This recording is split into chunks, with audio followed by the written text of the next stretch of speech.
Toward the close of the 8th century, there appeared in the waters of Western Europe the strange dragon fleets of the Northmen, the heathen, or the Vikings, as they called themselves, and for more than 200 years the shores of the West and the Southwest lived in constant dread of pillage and piracy. The Viking invasions have always been of interest to the student of the Middle Ages, but only recently have historians begun to fathom the full significance of the movement. The British Isles were preeminently the field of Viking activities. English historians, however, have usually found nothing in the invasions but 2 successive waves of destruction. As an eminent writer has tersely stated it, the Dane contributed nothing to English civilization, for he had nothing to contribute. On the other hand, Scandinavian students who naturally took great pride in the valorous deeds of their ancestors once viewed the Western lands chiefly as a field that offered unusual opportunities for the development of the dormant energies of the northern race. That Christian civilization could not fail to react on the heated mind was clearly seen. But this phase of the problem was not emphasized. The importance of Western influences was minimized. Serious study of the Viking Age in its broader aspects began about 50 years ago with the researches of Gudbrand Vigfusson, a young Icelandic scholar, much of whose work was carried on in England. Vigfusson's work was paralleled by the far more thorough researches of the eminent Norwegian philologist Sophus Bugge. These investigators both came to the same general conclusion, that Old Norse culture, especially on the literary side, shows permeating traces of Celtic and Anglo-Saxon elements, that the Eddic literature was not an entirely native product, but was largely built up in the Viking colonies in Britain from borrowed materials.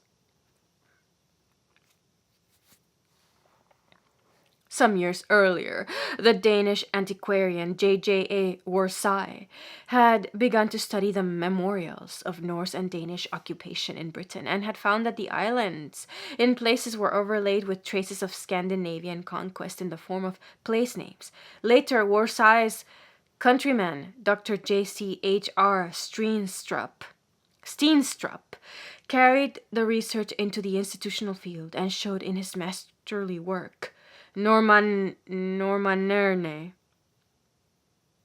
1876-1882, that the institutional development among the Anglo-Saxons in the 10th and 11th centuries was largely a matter of adapting and assimilating Scandinavian elements. Studies that embodied such different viewpoints could not fail to call forth much discussion, some of which went to the point of bitterness.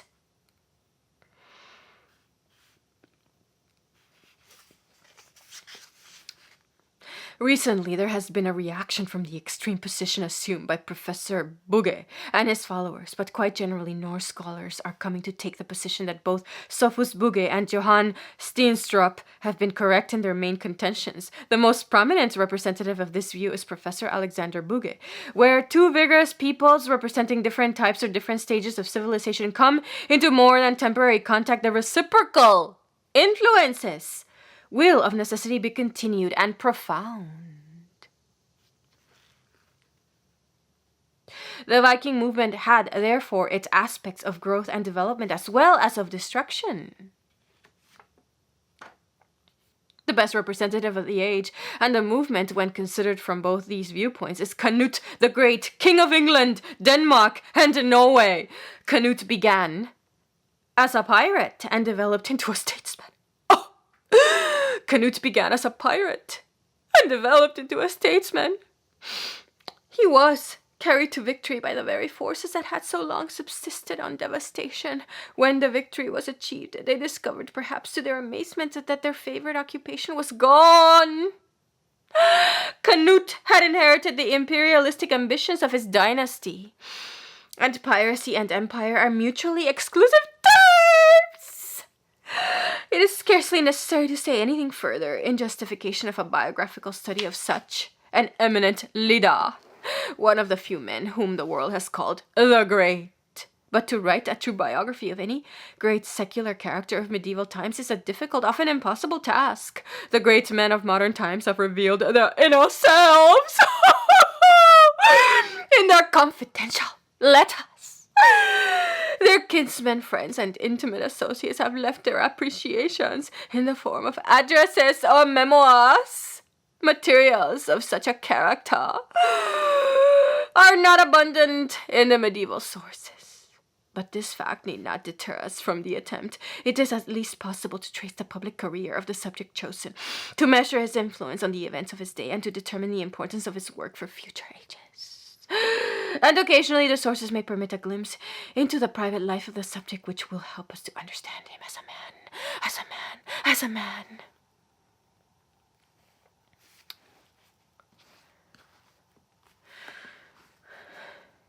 The present study has presented many difficulties. Canute lived in an age when there was but little writing done in the north, though the granite of the runic monument possesses the virtue of durability. There is an occasional mention of Canute in the continental chronicles of the time, but the chief contemporary source are the Anglo-Saxon Chronicle, the Encomium Emae, and the praise lays of the Norse and Icelandic skalds. The chronicle was written by a patriotic Englishman who naturally regarded the Danes with a strong aversion. The encomium, on the other hand, seems to be the product of an alien clerk, whose chief purpose was to glorify his patroness, Queen Emma, and her family. The lays of the skalds are largely made up of flattering phrases, though among them are woven in allusions to historic facts that are of great value.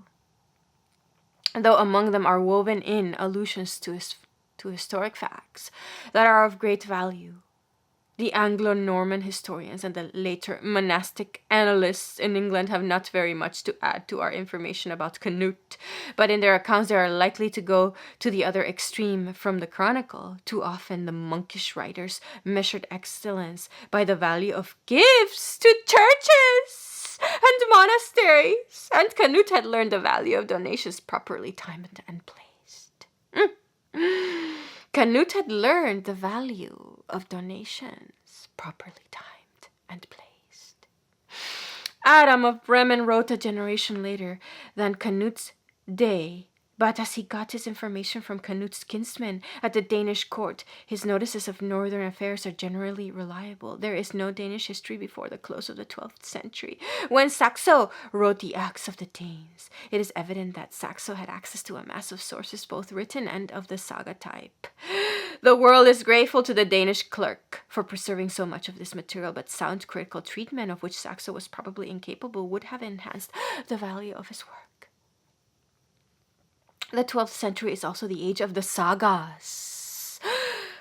These are of uneven merit, and most of them are of slight value for present purposes. However, the sources on which these are in a measure based, the fragments of contemporary verse that are extant and much that has not survived, have been woven into a history the equal of which, for artistic treatment, critical standards, and true historical spirit, will be difficult to find in any other medieval literature. Wherever possible, therefore, reference has been made to this study to Snorre's King's Sagas, commonly known as Heimskringla, in preference to other saga sources.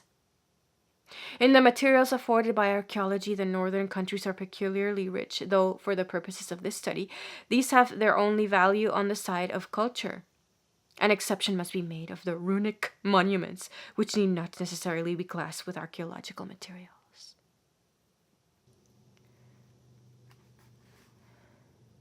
As these often assist in building up the narrative, more important perhaps is the fact that these inscriptions frequently help us to settle dispute points and to determine the accuracy of accounts that are not contemporary.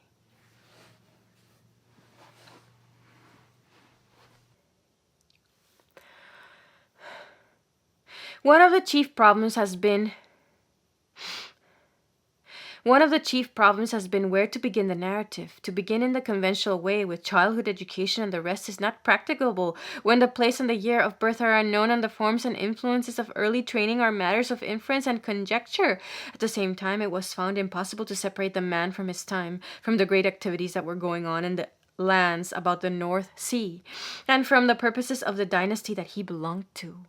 Before it is possible to give an intelligent account of how Canute led the Viking movement to successful conquest, some account must be given of the movement itself. The first chapter and a part of the second consequently have to deal with matters introductory to and preparatory for Canute's personal career, which began in 1012. In the writing of proper names, the author has planned to use modern forms whenever such exist. He has therefore written Canute, though his preference is for the original form Canute. King Ethelred's, by name Redilus, has been translated ill-counseled, which is slightly nearer the original meaning than unready, uncounseled. Would scarcely come nearer, as the original seems rather to imply inability to distinguish good from bad counsel.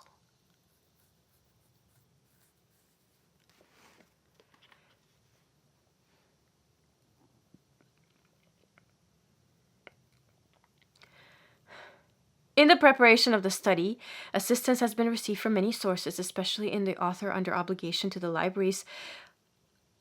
Especially is the author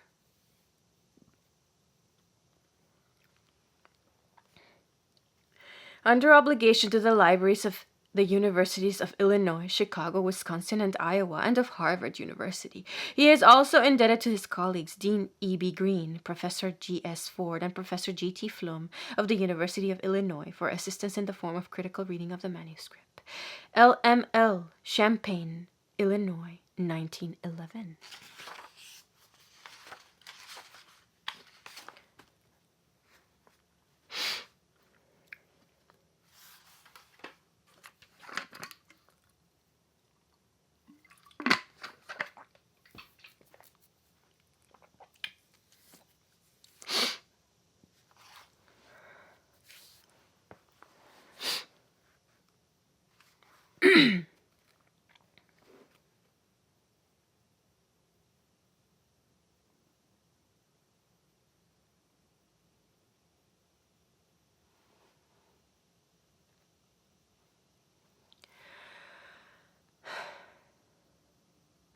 Among the many gigantic, though somewhat shadowy personalities of the Viking Age, two stand forth with undisputed preeminence.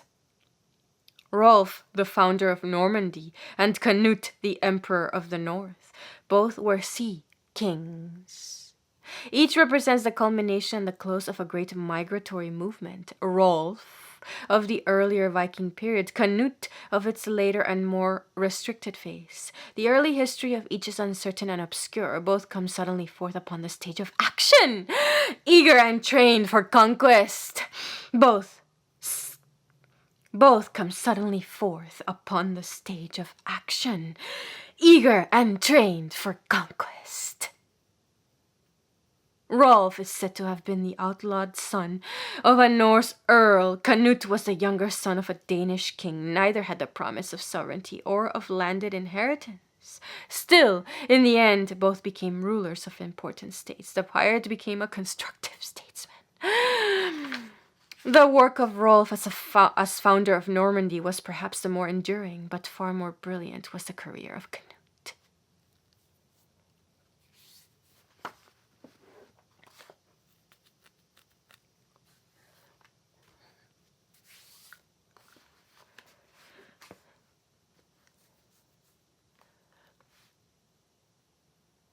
Few great conquerors have had a less promising future. In the early years of the 11th century, he seems to have been serving a military apprenticeship in a Viking fraternity on the Pomeranian coast, preparatory, no doubt, to the profession of sea king, the usual career of northern princes, who were not seniors in birth.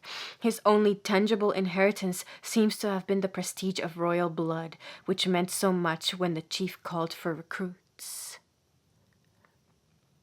But it was not the will of the Norns that Canute should live and die a common pirate, like his grand-uncle Canute, for instance, who fought and fell in Ireland.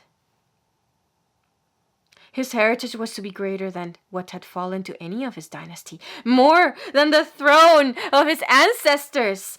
His heritage was to be greater than what had fallen to any of his dynasty, more than the throne of his ancestors, which was also to be his.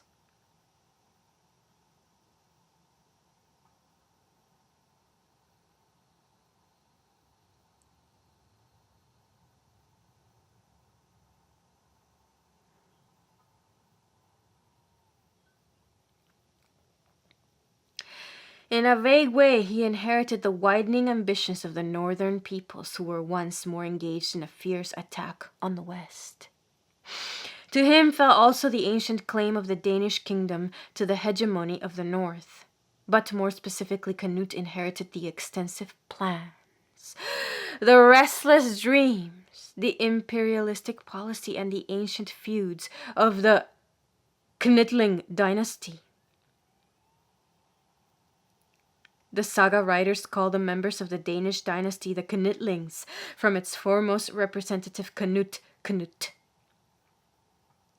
Canute's career is the history of Danish imperialism, carried to a swift realization. What had proved a task too great for his forebears, Canute in a great measure achieved. In England and in Norway, in Schleswig, and in Wendland, he carried the plans of his dynasty to a successful issue. It will therefore be necessary to sketch with some care the background of Canute's career and to trace to their origins the threads of policy that Canute took up and wove into the web of empire.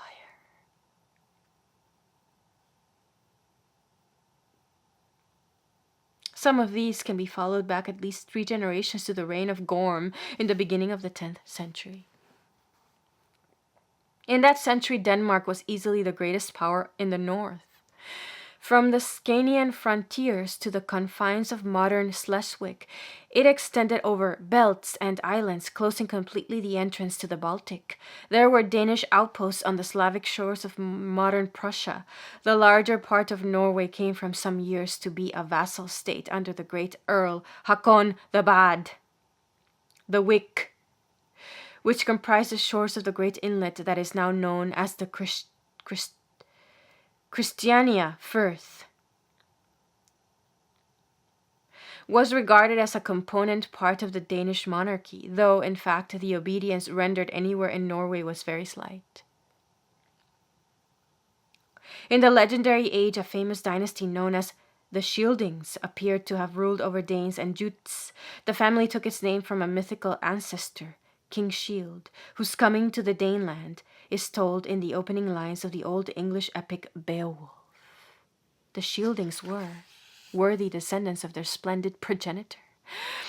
They possessed in full measure the royal virtues of valor, courage, and munificent hospitality. How far their exploits are to be regarded as historic is a problem that does not concern us at the present, though it seems likely that the Danish foreworld is not without its historic realities.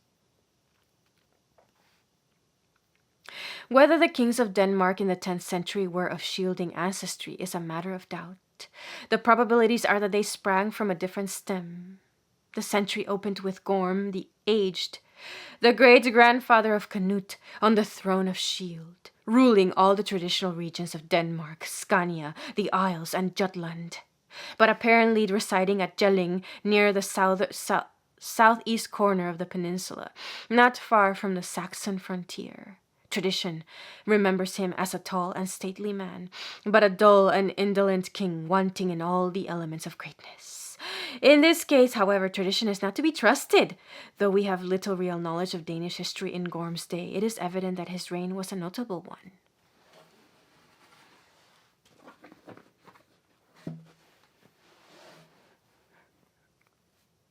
In this case, however, tradition is not to be trusted. Though we have little real knowledge of Danish history in Gorm's day, it is evident that his reign was a notable one.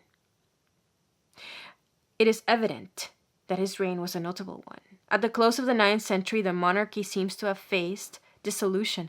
The sources tell of rebellious vassals, of a rival kingdom in South Jutland, of German interference in other parts of the Juttish Peninsula. Gorm's great task and achievement were to reunite the realm and to secure the old frontiers.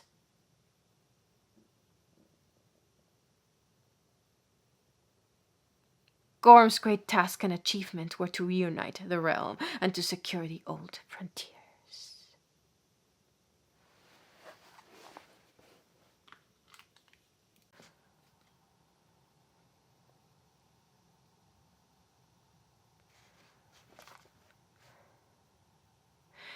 Though legend has not dealt kindly with the king himself, it has honored the memory of his masterful queen.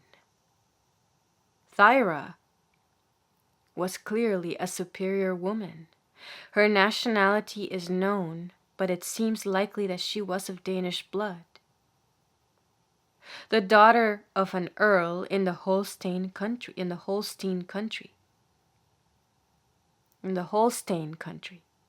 To this day, she is known as Thyra Danebut. Thyra Danebut. Danes' defense. A term that first appears on the memorial stone that her husband raised at Jelling soon after her death. In those days, Henry the Fowler ruled in Germany and showed hostile designs on Jutland. In 1934, he attacked the Viking chiefs in South Jutland and reduced their state to the position of a vassal realm. Apparently, he also encouraged them to seek compensation in Gorm's kingdom. To protect the peninsula from these dangers, a wall was built across its neck between the Schlei Inlet and the Trine River.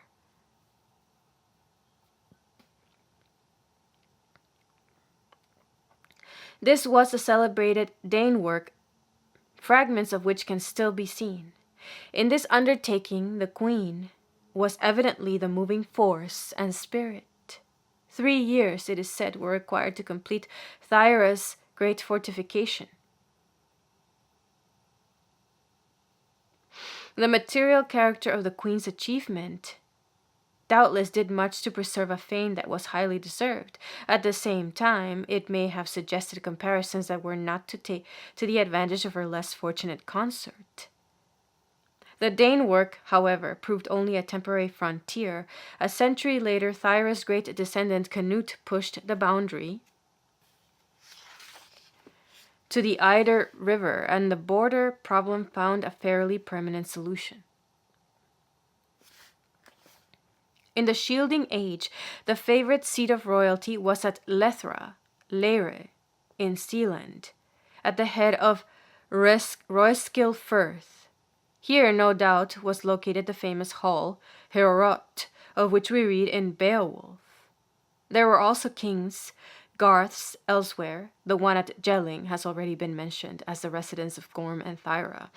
After the queen's death, her husband raised at Jelling,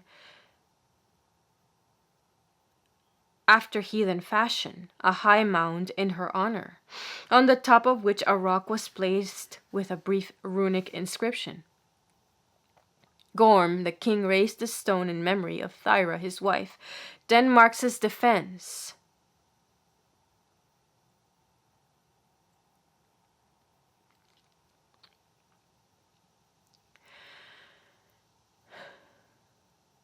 The runologist Ludwig Wimmer believes that the inscription on the old Jelling stone dates from the period 935 to 940. A later date is scarcely probable. The queen evidently did not long survive the famous defense. A generation later, perhaps about the year 980, Harold Bluetooth, Gorm's son and successor, raised another mound at Jelling, this one apparently in honor of his father. The two mounds stand about 200 feet apart. At present, each is about 60 feet high, though the original height must have been considerably greater. Midway between them, The king placed a large rock as a monument to both his parents, which in addition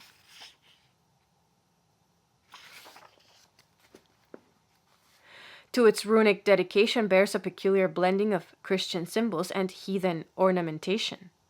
The inscription is also more elaborate than that on the lesser stone.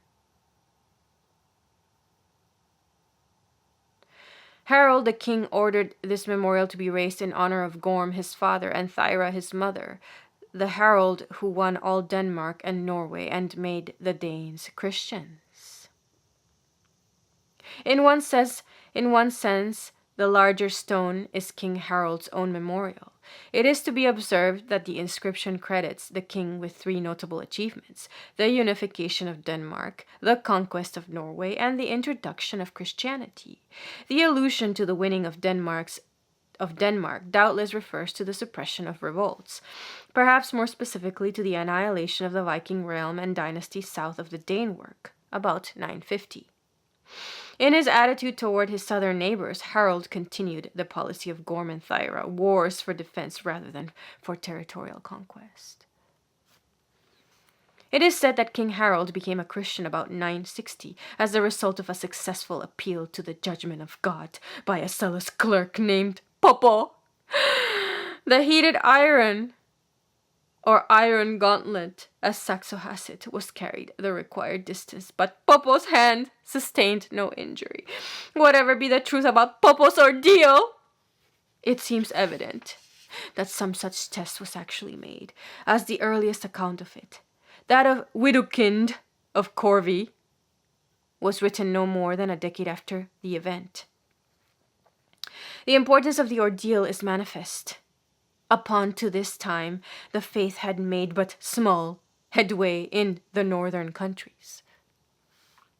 With the conversion of a king, however, a new situation was created.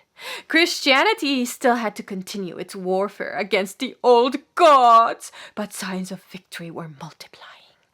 One of the first fruits of Harold Bluetooth's conversion was the Church of the Holy Trinity, built at Roeskilde by royal command.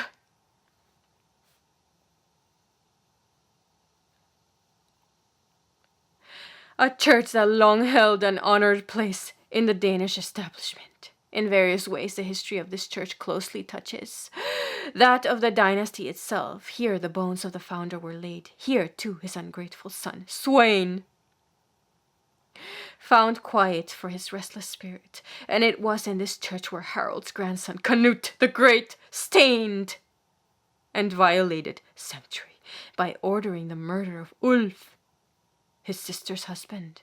In the wider activities of the 10th century, Harold Bluetooth played a large and important part. About the time he accepted Christianity, he visited the Slavic regions on the South Baltic coast and established his authority over the lands about the mouth of the Oder River. Here he founded the stronghold of Jomburg, the earls and garrisons of which played an important part in northern history for more than 2 generations. The object of this expansion into Wendland was no doubt principally to secure the Slavic trade, which was of considerable importance and which had interested the Danes for more than 2 centuries. As the Wendish tribes had practically no cities or recognized markets, the new establishment on the banks of the old Oder soon grew to be of greater commercial as well as of military importance.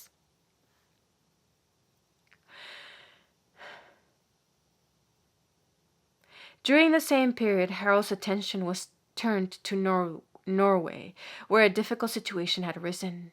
Harald Fairhair, the founder of the Norse monarchy, left the sovereignty to his son Eric, later named Bloodaxe.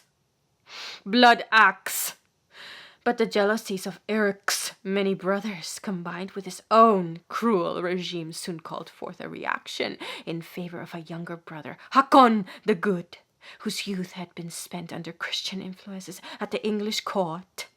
King Hakon was an excellent ruler, but the raids of his nephews, the sons of Eric, caused a great deal of confusion.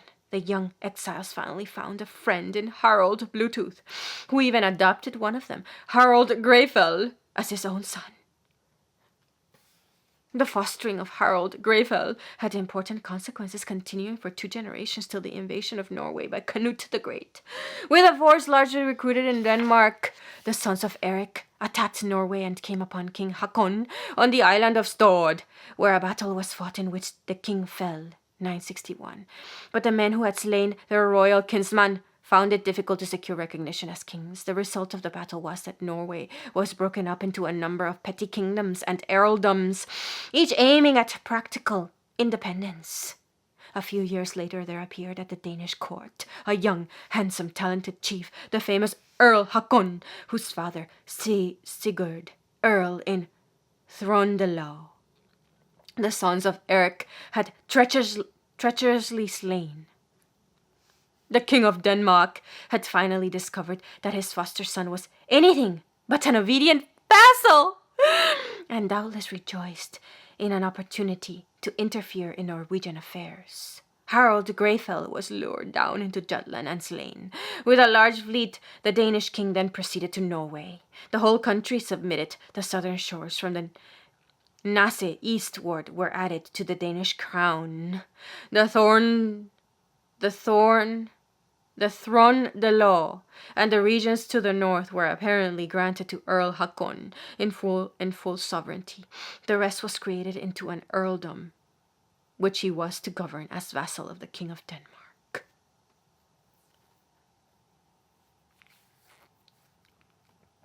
A decade passed without serious difficulties between vassal and overlord, when events on the German border brought demands on the Earl's fidelity to which the proud Norsemen would not submit.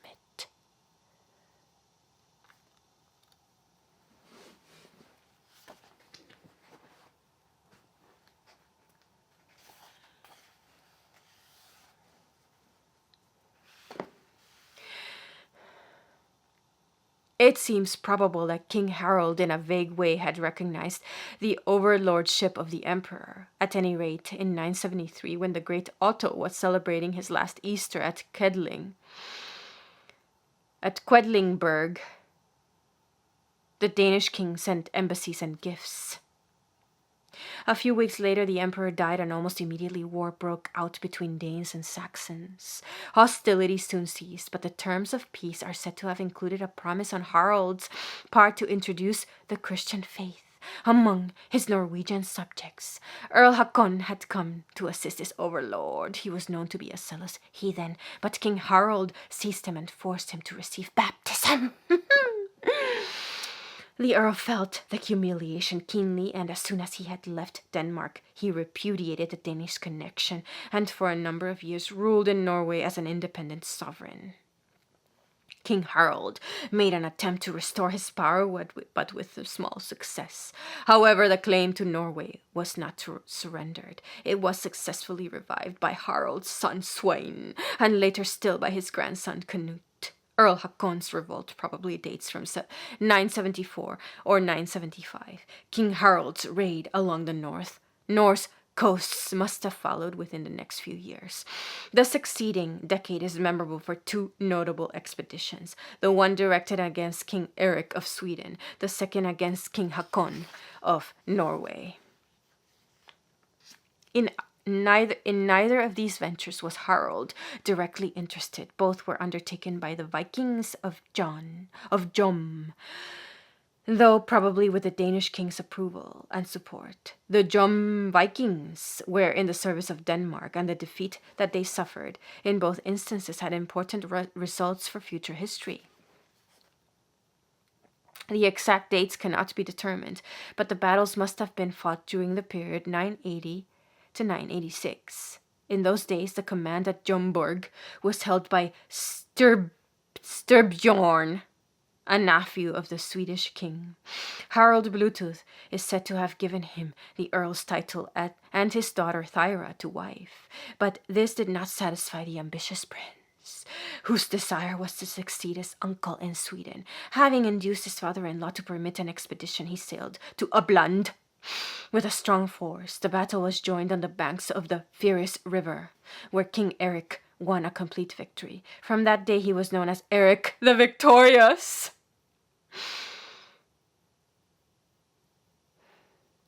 Styrbjorn fell in the battle as Sigvaldi, the son of a Scanian earl, succeeded to the command at Jomborg.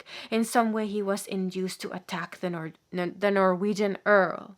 Late in the year, the fleet from the Oder stole northwards along the Norse coast, hoping to catch the earl unawares.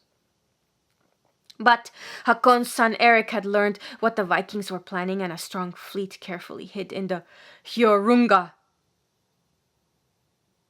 Bay lay ready to welcome the invader.